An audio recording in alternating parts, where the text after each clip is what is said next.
Dharmasthala case ವಿಚಾರವಾಗಿ ಬುರುಡೆ ಗ್ಯಾಂಗ್ನ PIL ವಜಾ ಮಾಡಿ ಸುಪ್ರೀಂ ಕೋರ್ಟ್ ಚಾಟಿ ಬೀಸಿತ್ತು. ಆದರೆ ಈ ಆದೇಶವನ್ನು ಮುಚ್ಚಿಟ್ಟು ಬುರುಡೆ ಗ್ಯಾಂಗ್ ಯಾಮಾರಿಸಿತ್ತು. ಈ ಬಗ್ಗೆ ಮಾತನಾಡಿರುವಂತಹ ಬಿಜೆಪಿ ರಾಜ್ಯಾಧ್ಯಕ್ಷ ಬಿವೈ ವಿಜಯೇಂದ್ರ, ದೆಹಲಿಯಲ್ಲಿರುವಂತಹ ಸುಪ್ರೀಂ ಕೋರ್ಟ್ ನ್ಯಾಯಾಧೀಶರಿಗೆ ಅನಿಸಿದೆ ಪೈಸಾ ವಸೂಲಾತಿ ಮಾಡೋಕೆ ಬುರುಡೆ ಗ್ಯಾಂಗ್ ಅರ್ಜಿ ಹಾಕಿದ್ದಾರೆ ಅಂತ. ಆದರೆ ರಾಜ್ಯದ ಸಿಎಂಗೆ ಯಾಕೆ ಅನಿಸಿಲ್ಲ ಅಂತ ಪ್ರಶ್ನೆಯನ್ನ ಮಾಡಿದ್ರು. ಸಿದ್ದರಾಮಯ್ಯ ಅವರು ಕೋಟ್ಯಾಂತರ ಧರ್ಮಸ್ಥಳ ಭಕ್ತರಿಗೆ ಅನ್ಯಾಯ ಮಾಡಿದ್ದಾರೆ, ಭಕ್ತರಿಗೆ ನೋವಾಗಿದೆ, ಸಿಎಂ ಸಿದ್ದರಾಮಯ್ಯ ಭಕ್ತರ ಬಳಿ ಕ್ಷಮೆ ಕೇಳಿ ಅಂತ ಬಿವೈ ವಿಜಯೇಂದ್ರ ಆಗ್ರಹಿಸಿದ್ರು. ಆ ಬುರುಡೆ ಗ್ಯಾಂಗ್ ಅವರು ರಾಜ್ಯ ಸರ್ಕಾರಕ್ಕೆ ಒತ್ತಾಯ ಮಾಡಿ SIT ಘಟನೆ ಮಾಡೋದಕ್ಕೆ ಅವಕಾಶ ಮಾಡಿಕೊಟ್ಟಿದ್ದಾರೆ. ನಾನು ಇವತ್ತು ಕೇಳ್ತಾ ಇರತಕ್ಕಂಥದ್ದು, ಆ ಬುರುಡೆ ಗ್ಯಾಂಗನ್ನು ಬದಿಗಿಡಿ. ಸರ್ವೋಚ್ಚ ನ್ಯಾಯಾಲಯಕ್ಕೆ ಅನಿಸ್ತದೆ ಬುರುಡೆ ಗ್ಯಾಂಗ್ ಇದರಲ್ಲಿ ಆದರೂ ಕೂಡ ಸಾರ್ವಜನಿಕ ಹಿತಾಸಕ್ತಿ ಇಲ್ಲ, ವಸೂಲಾತಿ ಕಾರ್ಯಕ್ರಮ ಇಟ್ಕೊಂಡಿದ್ದಾರೆ ಇವರು ಅಂತೇಳಿ ಸುಪ್ರೀಂ ಕೋರ್ಟಿಗೆ ಅನ್ನಿಸ್ತದೆ ಅಂತ ಹೇಳಿದ್ರೆ, ಈ ರಾಜ್ಯದ ಮುಖ್ಯಮಂತ್ರಿಗಳಿಗೆ ಯಾಕೆ ಅನ್ನಿಸ್ಲಿಲ್ಲ? ಯಾವನೋ ಬೀದಿಲಿ ಹೋಗ್ತಕ್ಕಂಥವ್ನು ಬಂದು ಹೇಳಿಕೆಯನ್ನು ನೀಡ್ತಾನೆ, ಪೊಲೀಸ್ ಸ್ಟೇಷನ್ಗೆ ಬಂದು ಕಂಪ್ಲೇಂಟ್ ಕೊಡ್ತಾನೆ. ಈ ಷಡ್ಯಂತ್ರವನ್ನು ಈ ಅಯೋಗ್ಯ ಕಾಂಗ್ರೆಸ್ ಸರ್ಕಾರಕ್ಕೆ ಅರ್ಥ ಮಾಡ್ಕೊಳ್ಳೋಕೆ ಆಗಲಿಲ್ವಲ್ಲ, ಇದು ಈ ರಾಜ್ಯದ ದುರಂತ. ಹಾಗಾಗಿ ನಾನು ಈಗಲಾದರೂ ಕೂಡ ರಾಜ್ಯ ಸರ್ಕಾರ ಎಚ್ಚೆತ್ತುಕೊಂಡು ನಾನು ಒತ್ತಾಯ ಮಾಡ್ತೇನೆ, ಆಗ್ರಹ ಮಾಡ್ತೇನೆ, ಮುಖ್ಯಮಂತ್ರಿಗಳು ಈ ನಾಡಿನ ಜನರ ಕ್ಷಮೆಯನ್ನು ಕೇಳಬೇಕು. ಕುರುಬ ಸಮುದಾಯದ ST ಮೀಸಲಾತಿ ಬಗ್ಗೆ ಮಾತನಾಡಿದಂಥ ಛಲವಾದಿ ನಾರಾಯಣಸ್ವಾಮಿಗೆ ಜನಪ್ರತಿನಿಧಿಗಳ ಸ್ಪೆಷಲ್ ಕೋರ್ಟ್ ಜಾಮೀನು ಮಂಜೂರು ಮಾಡಿದೆ. ವಿಧಾನಸೌಧ ಠಾಣೆಯಲ್ಲಿ ಛಲವಾದಿ ನಾರಾಯಣಸ್ವಾಮಿ ವಿರುದ್ಧ ಕುರುಬ ಸಮುದಾಯದ ಸಿದ್ದಣ್ಣ ತೇಜಿ ದೂರನ್ನು ದಾಖಲು ಮಾಡಿದರು. ಜಾಮೀನು ಕೋರಿ ಛಲವಾದಿ ನಾರಾಯಣಸ್ವಾಮಿ ಕೋರ್ಟ್ ಮೊರೆ ಹೋಗಿದ್ರು. ಜನಪ್ರತಿನಿಧಿಗಳ ಸ್ಪೆಷಲ್ ಕೋರ್ಟ್ ಷರತ್ತುಬದ್ಧ ಜಾಮೀನನ್ನು ಮಂಜೂರು ಮಾಡಿದೆ. ಸಾಕ್ಷ್ಯ ನಾಶ ಮಾಡಬಾರದು, ತನಿಖೆಗೆ ಸಹಕಾರ ನೀಡಬೇಕು ಅಂತ ಕೋರ್ಟ್ ಹೇಳಿದೆ. ಬೆಂಗಳೂರಿನಲ್ಲಿ ಅಮಾನುಷ ಘಟನೆಯೊಂದು ನಡೆದಿದೆ. ಮಹಿಳೆ ಅಂಗಡಿಯಲ್ಲಿ ಸೀರೆ ಕದ್ದಿದ್ರು ಅನ್ನೋ ಆರೋಪದಲ್ಲಿ ಹಿಗ್ಗಾಮುಗ್ಗಾ ಭಾರಿಸಲಾಗಿದೆ. ಅವೆನ್ಯೂ ರಸ್ತೆಯ ಬಟ್ಟೆ ಅಂಗಡಿ ಮಾಲೀಕ ಬೋಟ್ ಕಾಲ್ನಲ್ಲಿ ಒದ್ದು ಕ್ರೌರ್ಯ ಮೆರೆದಿದ್ದಾನೆ. ಅಂಗಡಿ ಮಾಲೀಕ ಹಾಗೂ ಸಿಬ್ಬಂದಿ ಮಹಿಳೆಗೆ ಥಳಿಸಿದ್ದು ವಿಡಿಯೋ ನೋಡಿ ಮಹಿಳೆ ಪರ, ಕನ್ನಡ ಪರ ಹೋರಾಟಗಾರರು ನಿಂತಿದ್ದಾರೆ. ಬಟ್ಟೆ ಅಂಗಡಿ ಮಾಲೀಕನ ವಿರುದ್ಧ ಈ ಕೂಡಲೇ ಕ್ರಮ ಜರುಗಿಸೋಕೆ ಪಟ್ಟು ಹಿಡಿದಿದ್ದಾರೆ. ಈ ಸಂಬಂಧ ಸಿಟಿ ಮಾರ್ಕೆಟ್ ಪೊಲೀಸ್ ಠಾಣೆಗೆ ದೂರು ಕೂಡ ದಾಖಲಾಗಿದೆ.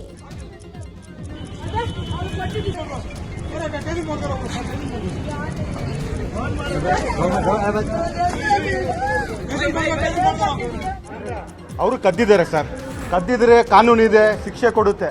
ಇವ್ರು ಯಾರು ನೈತಿಕತೆ ಕೈ ತಗೊಳ್ಳೋಕೆ, ಕಾನೂನು ಯಾರು ಕೈ ತಗೊಳ್ಳೋಕೆ? ಈಗ ನವರಾತ್ರಿನ ಹೆಣ್ಣು ಪೂಜೆ ಮಾಡ್ತೀವಿ, ನಮ್ಮ ಭಾರತೀಯ ಸಂಸ್ಕೃತಿ ಕಾರ್ಯಕ್ರಮ ಇರೋದು. ಅಷ್ಟೊಂದು ನಾವು ಪೂಜೆ ಮಾಡೋ ಹೆಣ್ಣನ್ನು ನೀವು ಕಾಲಲ್ಲಿ ಒದಿತೀರಾ ಅಂದರೆ ಮಾರವಾಡಿಗಳು, ಇಲ್ಲಿ ನಮ್ಮ ಕರ್ನಾಟಕ ರಾಜ್ಯಕ್ಕೆ ನೀವು ವ್ಯಾಪಾರಕ್ಕೆ ಬಂದು ನೀವು ಇಷ್ಟೊಂದು ನೀವು ದುರಂಕಾರ ತೋರಿಸಬಾರ್ದು. ಒಂದು ಮಾತು ಹೇಳ್ತಾ ಇದ್ದೀನಿ, ಎಲ್ಲ ಮಾಧ್ಯಮದವರು ಧ್ವನಿ ಎತ್ತಬೇಕು. ಯಾಕಂದರೆ ಮಾನವೀಯತೆ ಇದೆಯಾ ಸತ್ತೋಗಿದೆಯಾ ಅಂತ ಎಲ್ಲ ಜನ ನೋಡ್ತಾ ಇದ್ದಾರಲ್ಲಿ, ಎಲ್ಲ ಲೈವ್ ಓಡ್ತಾ ಇದ್ದಾರೆ. ಒಬ್ಬರು ಬಂದು ಆಕೆಯನ್ನು ಕಾಪಾಡ್ತಾ ಇಲ್ಲ. ಇನ್ನು ಮಾನವೀಯತೆ ಇದೆಯಾ ಸತ್ತೋಗಿದೆಯಾ ಅಂತ ನಿಜವಾಗ್ಲೂ ನಮಗೆ ನೋವಾಗುತ್ತೆ.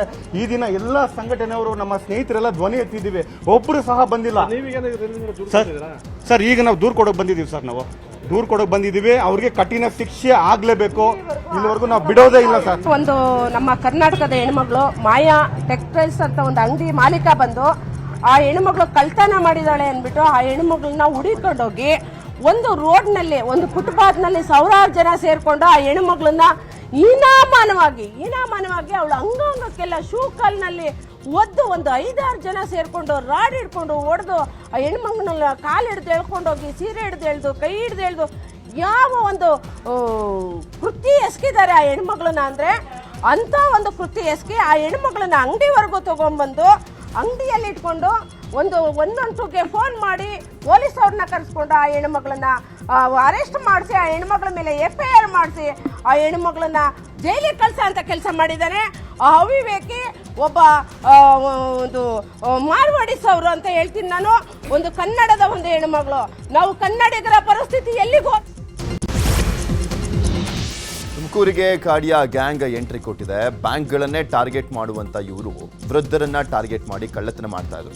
ಕಳ್ಳತನದ ಸಂಪೂರ್ಣ ಆಪರೇಷನ್ ಮಹಿಳೆಯರೇ ಮಾಡ್ತಾರೆ. ಈ ಖತರ್ನಾಕ್ ತಂಡ ಮಧುಗಿರಿಯಲ್ಲಿ ನಿವೃತ್ತ ಶಿಕ್ಷಕನ ಹಣವನ್ನೇ ಎಗರಿಸಿತ್ತು. ಸೆಪ್ಟೆಂಬರ್ 3ರಂದು ನಡೆದಿದ್ದಂಥ ಘಟನೆ ಬಗ್ಗೆ ಮಧುಗಿರಿ ಠಾಣೆಯಲ್ಲಿ ಪ್ರಕರಣ ದಾಖಲಾಗಿತ್ತು. ತನಿಖೆ ಕೈಗೊಂಡಂತ ಪೊಲೀಸರು 6 ಮಂದಿ ಆರೋಪಿಗಳನ್ನು ಬಂಧಿಸಿದ್ದಾರೆ.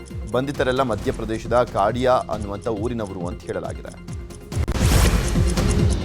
ಕರ್ತವ್ಯ ನಿರತ ಪೊಲೀಸ್ ಮೇಲೆ ಹಲ್ಲೆ ನಡೆಸಿರುವ ಘಟನೆ ಬೆಂಗಳೂರಿನಲ್ಲಿ ನಡೆದಿದೆ. ಅನಾಮಿಕ ವ್ಯಕ್ತಿಯೊಬ್ಬ ರಾಜಾಜಿನಗರ ಪೊಲೀಸ್ ಠಾಣೆಯ ಎಸ್ಐ ಸುರೇಶ್ ಮೇಲೆ ಹಲ್ಲೆ ಮಾಡಿದ್ದಾನೆ.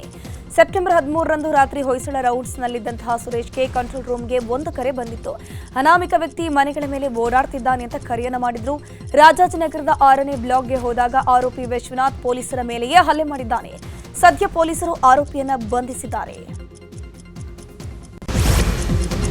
ಕರ್ನಾಟಕ ರಕ್ಷಣಾ ವೇದಿಕೆಯ ಕಾರ್ಯಕರ್ತರ ವಿರುದ್ಧ ಬೆಂಗಳೂರಿನ ಹೈಗ್ರೌಂಡ್ಸ್ ಪೊಲೀಸ್ ಠಾಣೆಯಲ್ಲಿ ಎಫ್ಐಆರ್ ದಾಖಲಾಗಿದೆ. ಕೃಷ್ಣಮೂರ್ತಿ ಎಂಬುವರು ದೂರನ್ನು ಆಧರಿಸಿ ಕರವೆಯ 35ರಿಂದ 40 ಮಂದಿಯ ವಿರುದ್ಧ ಎಫ್ಐಆರ್ ದಾಖಲಾಗಿದೆ.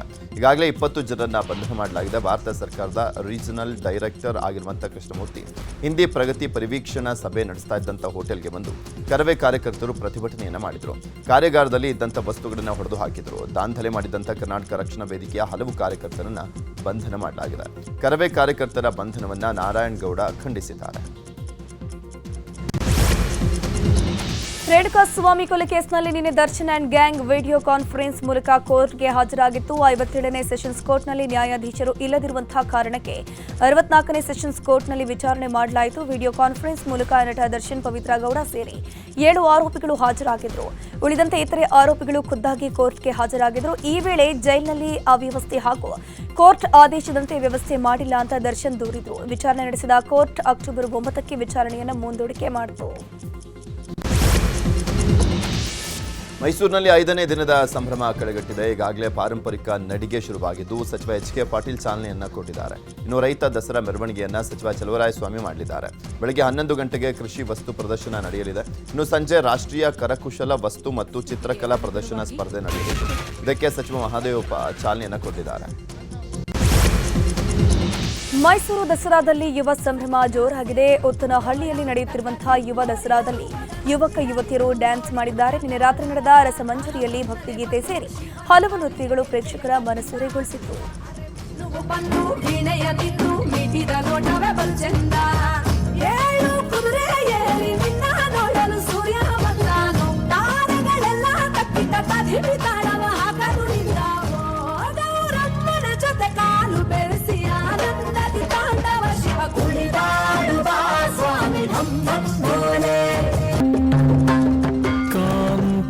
कांतार्धकाय श्रितदेहरूपो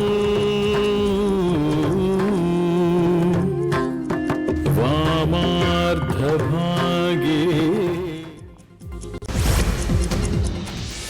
ಇವತ್ತು ಮಂಡ್ಯದ ಕೆಆರ್ಎಸ್ನಲ್ಲಿ ಸಾಂಕೇತಿಕವಾಗಿ ಕಾವೇರಿ ಆರತಿ ನಡೆಯಲಿದೆ. ಪ್ರಗತಿಪರ ರೈತ ಸಂಘಟನೆಗಳ ವಿರೋಧದ ನಡುವೆನೂ ಕೂಡ ಇಂದು ಕಾವೇರಿ ಆರತಿ ನಡೆಯಲಿದೆ. ಸಂಜೆ 6 ಗಂಟೆಗೆ ರಾಜ್ಯದ ವಿವಿಧ ಪ್ರಸಿದ್ಧ ಮಠಾಧೀಶರು ಗಣ್ಯರ ಸಮ್ಮುಖದಲ್ಲಿ ಕಾವೇರಿ ಆರತಿಗೆ ಚಾಲನೆ ದೊರಕಲಿದೆ. ಆದರೆ ಕಾವೇರಿ ಆರತಿಗೂ ಮುನ್ನ ಪ್ರಗತಿಪರ ರೈತ ಸಂಘಟನೆಗಳು ಪ್ರತಿಭಟನೆ ಮಾಡಲಿಕ್ಕೆ ಸಜ್ಜಾಗಿದ್ದಾರೆ. ಇಂದು ಬೆಳಗ್ಗೆ 11 ಗಂಟೆಯಿಂದಲೇ ಕೆಆರ್ಎಸ್ನಲ್ಲಿ ಪ್ರತಿಭಟನೆ ಮಾಡಲಿಕ್ಕೆ ತಯಾರಿಯನ್ನು ಮಾಡಿಕೊಂಡಿದ್ದು ಪೊಲೀಸರು ಬಿಗಿ ಭದ್ರತೆಯನ್ನು ಮಾಡಿಕೊಂಡಿದ್ದಾರೆ. ದಾವಣಗೆರೆಯಲ್ಲಿ ದಸರಾ ಸಾಂಸ್ಕೃತಿಕ ಉತ್ಸವದಲ್ಲಿ ಬಸನಗೌಡ ಪಾಟೀಲ್ ಯತ್ನಾಳ್ ಭಾಷಣ ಮಾಡಿದ್ದು ಬಹಳ ಆಶ್ಚರ್ಯಕರವಾಗಿ ಕರ್ನಾಟಕದಲ್ಲಿ ಬದಲಾವಣೆಗಳಾಗ್ತಿದೆ. ಮುಂದಿನ ಸಲ ನಮ್ಮ ಸರ್ಕಾರ ಬಂದ್ರೆ ಎಲ್ಲಾ ಪೊಲೀಸರ ಕೈಯಲ್ಲಿ AK-47 ಕೊಡ್ತೀವಿ. ನಮ್ಮ ವ್ಯಾಪ್ತಿ ಉತ್ತರ ಕರ್ನಾಟಕವಲ್ಲ, ಸಮಗ್ರ ಕರ್ನಾಟಕ ಆಗಿದೆ. ನಮ್ಮ ಪರಿಚಯ ದಾವಣಗೆರೆಗೆ ಮಾತ್ರ ಇತ್ತು. ಇದೀಗ ಮದ್ದೂರಿನಲ್ಲಿಯೂ ಕೂಡ ಕೇಸರಿ ಅಲೆ ಪ್ರಾರಂಭವಾಗಿದೆ. ಎಲ್ಲಿ ಕೇಸರಿ ಶಾಲು ಹಾಕ್ತಿರ್ಲಿಲ್ಲ, ಅಲ್ಲಿ 20,000 ಜನ ಸ್ವಯಂ ಪ್ರೇರಣೆಯಿಂದ ಬಂದಿದ್ದಾರೆ ಅಂತ ಹೇಳಿದ್ರು. ಚಾಮರಾಜನಗರದ ಗಡಿಯಂಚಿನ ಗ್ರಾಮಗಳಲ್ಲಿ ಕಾಡಾನೆಗಳ ಕಾಟ ಹೆಚ್ಚಾಗಿದೆ. ಕಾರೇಪಾಳ್ಯದಲ್ಲಿ ಮರಿ ಆನೆ ಸೇರಿದಂತೆ 3 ಕಾಡಾನೆಗಳು ಕಬ್ಬು ಸಾಗಣೆ ಮಾಡ್ತಾ ಇದ್ದಂಥ ಲಾರಿಯನ್ನ ಅಡ್ಡಗಟ್ಟಿವೆ. ಲಾರಿಯಲ್ಲಿದ್ದಂಥ ಕಬ್ಬಿನ ಕಲ್ಲುಗಳನ್ನು ಆನೆಗಳು ಕಿತ್ತು ಹಾಕಿದೆ. ಸಿಲಿಕಾನ್ ಸಿಟಿಯಲ್ಲಿ ಹಳೆ ಸಿನಿಮಾಗಳ ಮಾರಾಟ ಪ್ರಕರಣ ದಾಖಲಾಗಿದೆ. ನಕಲಿ ಸಹಿ, ನಕಲಿ ದಾಖಲೆ ಸೃಷ್ಟಿ ಮಾಡಿ ಸಿನಿಮಾ ಮಾರಾಟ ಮಾಡಿದ್ದಾರೆ ಅಂತ ಸದಾಶಿವನಗರ ಪೊಲೀಸ್ ಠಾಣೆಯಲ್ಲಿ ಎಫ್ಐಆರ್ ದಾಖಲಾಗಿದೆ. ರೆಟ್ರೋ ಸಿನಿಮಾಗಳನ್ನು ಯೂಟ್ಯೂಬರ್ಗೆ ಮಾರಾಟ ಮಾಡಿದ ಗ್ಯಾಂಗ್ ನಿರ್ಮಾಪಕರ ಹೆಸರಲ್ಲಿ ನಕಲಿ ದಾಖಲೆ ಸೃಷ್ಟಿ ಮಾಡಿ ಮಾರಾಟ ಮಾಡಿರುವಂತಹ ಆರೋಪ ಕೇಳಿ ಬರ್ತಾ ಇದೆ. 80ರಿಂದ 90ರ ದಶಕದ ನಿರ್ಮಾಪಕಿಗೆ ದೋಖಾ ಮಾಡಿದ್ದು ನಿರ್ಮಾಪಕಿ ಲಕ್ಷ್ಮೀ ವೆಂಕಟೇಶ್ಗೆ ವಂಚನೆ ಮಾಡಲಾಗಿದೆ. ಮಮತಾ ಮೂವೀಸ್ ಬ್ಯಾನರ್ ಹೊಂದಿದ್ದಂತಹ ಲಕ್ಷ್ಮೀ ವೆಂಕಟೇಶ್ ತಮ್ಮ ಬ್ಯಾನರ್ನಲ್ಲಿ ಗಂಡುಗಲಿ ರಾಮ, ಗಣೇಶ ಮಹಿಮೆ, ಮಲ್ಲಿಗೆ ಸಂಪಿಗೆ ಚಿತ್ರ ನಿರ್ಮಾಣ ಮಾಡಿದ್ರು.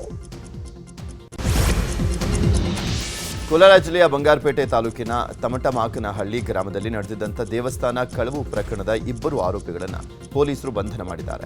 ತಮಿಳುನಾಡಿನ ಮುರುಗನ್ ಹಾಗೂ ಗೋವಿಂದರಾಜು ಬಂಧಿತ ಕಳ್ಳರು. ಆರೋಪಿಗಳು ಕಾಮಸಮುದ್ರ, ಬೂದಿಕೋಟೆ, ಮಾಸ್ತಿ ಪೊಲೀಸ್ ಠಾಣೆ ಹಾಗೂ ತಮಿಳುನಾಡಿನಲ್ಲೂ ಕೂಡ ದೇವಸ್ಥಾನ ಕಳವು ನಡೆಸಿರುವಂಥದ್ದು ಬೆಳಕಿಗೆ ಬಂದಿದೆ. ಇನ್ನು ಆರೋಪಿಗಳಿಂದ 2.41 ಲಕ್ಷ ಮೌಲ್ಯದ 12 ಗ್ರಾಂ ಚಿನ್ನದ ತಾಳಿ, 900 ಗ್ರಾಂ ತೂಕದ ಬೆಳ್ಳಿಯ ಒಡವೆಗಳನ್ನು ಜಪ್ತಿ ಮಾಡಲಾಗಿದೆ. ರಾಯಚೂರಿನ ಜಿಲ್ಲಾ ಪೊಲೀಸರು ಭರ್ಜರಿ ಕಾರ್ಯಾಚರಣೆ ನಡೆಸಿದ್ದಾರೆ. ಜಿಲ್ಲೆಯಲ್ಲಿ ಮೊಬೈಲ್ ಕಳ್ಳರ ಹಾವಳಿ ಹೆಚ್ಚಾಗಿತ್ತು. ಪ್ರಕರಣ ಸಂಬಂಧ ತನಿಖೆಗಿಳಿದ ಪೊಲೀಸರು 151ಕ್ಕೂ ಹೆಚ್ಚು ಮೊಬೈಲ್ ಅನ್ನು ಪತ್ತೆ ಹಚ್ಚಿ ಮಾಲೀಕರಿಗೆ ಹಸ್ತಾಂತರಿಸಿದ್ದಾರೆ. ಈ ವೇಳೆ ಮಾತನಾಡಿರುವಂತಹ ಜಿಲ್ಲಾ ಪೊಲೀಸ್ ವರಿಷ್ಠಾಧಿಕಾರಿ ಪುಟ್ಟಮಾದಯ್ಯ, ಸಿಐಎಲ್ ಪೋರ್ಟಲ್ ಮುಖಾಂತರ ದಾಖಲಾಗಿದ್ದ ಮೊಬೈಲ್ ಕಳ್ಳತನದ ಕೇಸ್ಗಳನ್ನು ತನಿಖೆ ಮೂಲಕ ಪತ್ತೆ ಹಚ್ಚಿದ್ದೇವೆ. ಸುಮಾರು 25 ಲಕ್ಷಕ್ಕೂ ಅಧಿಕ ಮೌಲ್ಯದ ಮೊಬೈಲ್ಗಳನ್ನು ಮಾಲೀಕರಿಗೆ ಹಸ್ತಾಂತರಿಸಿದ್ದೇವೆ ಅಂತ ಹೇಳಿದರು. ಕೋಲಾರ ತಾಲೂಕಿನ ವಿಟ್ಟಪ್ಪನಹಳ್ಳಿ ಹಾಗೂ ನೆರ್ನಹಳ್ಳಿ ಗ್ರಾಮದ ಮಧ್ಯೆ ನಡೆಸಿರುವಂತಹ ರಸ್ತೆ ಕಾಮಗಾರಿ ಸಂಪೂರ್ಣ ಕಳಪೆ ಆಗಿದೆ. ಕಳೆದ 8 ತಿಂಗಳ ಹಿಂದೆ ಬಂಗಾರಪೇಟೆ ಪಂಚಾಯತ್ ರಾಜ್ ಇಲಾಖೆಯವರು ಸುಮಾರು 2 ಕಿಲೋಮೀಟರ್ ಉದ್ದದ ಡಾಂಬರು ರಸ್ತೆಯನ್ನು ನಿರ್ಮಾಣ ಮಾಡಿದ್ದು, ಬಳಿಕ ರಸ್ತೆ ಕಳಪೆಯಾಗಿ ಗುಂಡಿ ಬಿದ್ದಿತ್ತು.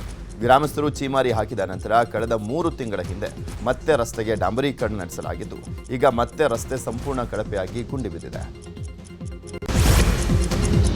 ಕೊಪ್ಪಳದಲ್ಲಿ ರಸ್ತೆ ಗುಂಡಿಯಿಂದ ವಾಹನ ಸವಾರರು ಹೈರಾಣಾಗಿ ಹೋಗಿದ್ದಾರೆ. ಗಂಗಾವತಿಯಲ್ಲಿ ಗುಂಡಿ ಗಂಡಾಂತರಗಳಿಂದಾಗಿ ಬೇಸತ್ತಂತಹ ಕೆಆರ್ಎಸ್ ಪಕ್ಷದ ಕಾರ್ಯಕರ್ತರು ರಸ್ತೆ ಗುಂಡಿಗಳಿಗೆ ಹೂವುಗಳನ್ನಿಟ್ಟು ಅಣುಕು ಪ್ರದರ್ಶನ ಮಾಡಿದ್ರು.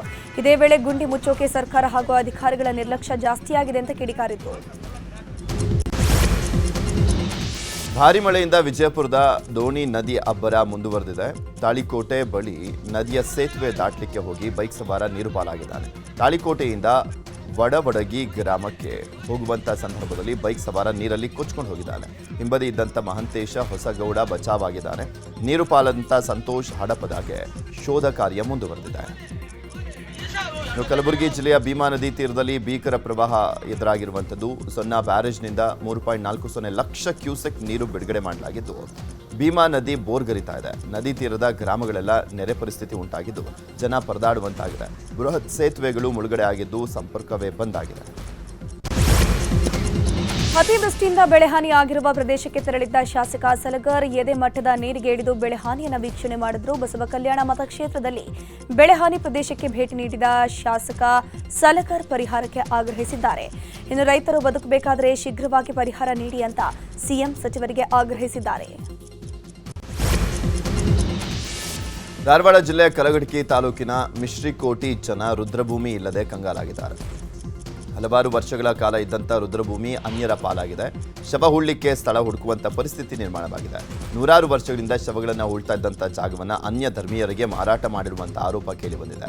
ಸುಮಾರು 18,000 ಜನಸಂಖ್ಯೆ ಹೊಂದಿರುವಂಥ ಮಿಶ್ರಿಕೋಟೆಯಲ್ಲಿ ಹಿಂದೂಗಳಿಗೆ ಒಂದು ಮತ್ತು ಮುಸ್ಲಿಮರಿಗೆ ಒಂದು ರುದ್ರಭೂಮಿ ಇದೆ.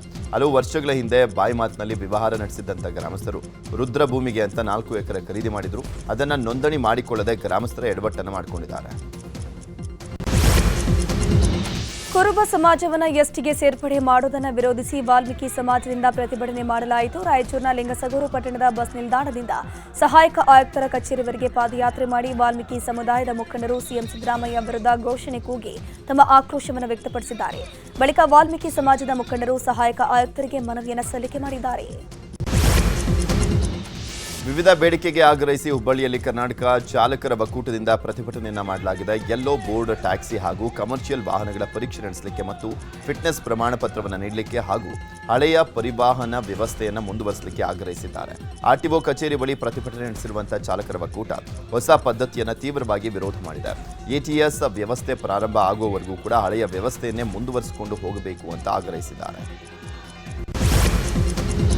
ಉತ್ತರ ಕನ್ನಡ ಜಿಲ್ಲೆ ಕಾರವಾರದ ಪಣಸೋಲಿ ಆನೆ ಕ್ಯಾಂಪ್ನ ಮರಿಯಾನೆ ಗೌರಿ ಸಾವನ್ನಪ್ಪಿದೆ. ಜೋಯಿಡಾ ತಾಲೂಕಿನ ಕುಳಗೆಯಲ್ಲಿ ಘಟನೆ ನಡೆದಿದೆ. 2 ವರ್ಷ 9 ತಿಂಗಳ ವಯಸ್ಸಿನ ಗೌರಿ ಆನೆ ಕಳೆದ ತಿಂಗಳಿನಿಂದ ಅನಾರೋಗ್ಯದಿಂದ ಬಳಲ್ತಾ ಇತ್ತು. ವೈದ್ಯರಿಂದ ನಿರಂತರ ಚಿಕಿತ್ಸೆ ನೀಡಲಾಗ್ತಿತ್ತು. ಆದರೆ ಚಿಕಿತ್ಸೆ ಫಲಿಸದೆ ಗೌರಿ ಸಾವನ್ನಪ್ಪಿದೆ. ಮೃತ ಗೌರಿ ಆನೆಯನ್ನ ಪಣಸೋಲಿಯಲ್ಲೇ ಅಂತ್ಯ ಸಂಸ್ಕಾರ ಮಾಡಲಾಗಿದೆ. ಇದೇ ತಿಂಗಳು 28ರಂದು ನ್ಯೂಸ್ 18 ಕನ್ನಡ ಬೆಂಗಳೂರಿನ ಅತಿದೊಡ್ಡ ಫಿಟ್ನೆಸ್ ಹಬ್ಬವನ್ನು ಆಯೋಜನೆ ಮಾಡಿದೆ. ನಮ್ಮ ರನ್ ಹೆಸರಿನ ಈ ಫಿಟ್ನೆಸ್ ಹಬ್ಬದಲ್ಲಿ ಮಕ್ಕಳಿಂದ ಅಜ್ಜಿಯವರೆಗೂ ಎಲ್ಲ ವಯೋಮಾನದವರು ಕೂಡ ಭಾಗವಹಿಸಲಿಕ್ಕೆ ಅವಕಾಶ ಇದೆ. ವಿಜೇತರಾದವರಿಗೆ ಆಕರ್ಷಕ ಬಹುಮಾನ ಕೂಡ ನೀಡಲಾಗುತ್ತೆ. ನಮ್ಮ ರನ್ ಫಿಟ್ನೆಸ್ ಹಬ್ಬಕ್ಕೆ ನೋಂದಣಿ ಕೂಡ ತುಂಬಾ ಸುಲಭ. ನಾವು ತೋರಿಸ್ತಾ ಇರುವಂಥ ಈ QR ಕೋಡ್ ಅನ್ನು ಸ್ಕ್ಯಾನ್ ಮಾಡಿ ರಿಜಿಸ್ಟರ್ ಆಗಿ ಅಷ್ಟೇ. ನೀವು ನಿಮ್ಮ ಕುಟುಂಬ ಸಮೇತ ಈ ಫಿಟ್ನೆಸ್ ಓಟದಲ್ಲಿ ಭಾಗಿಯಾಗಿ.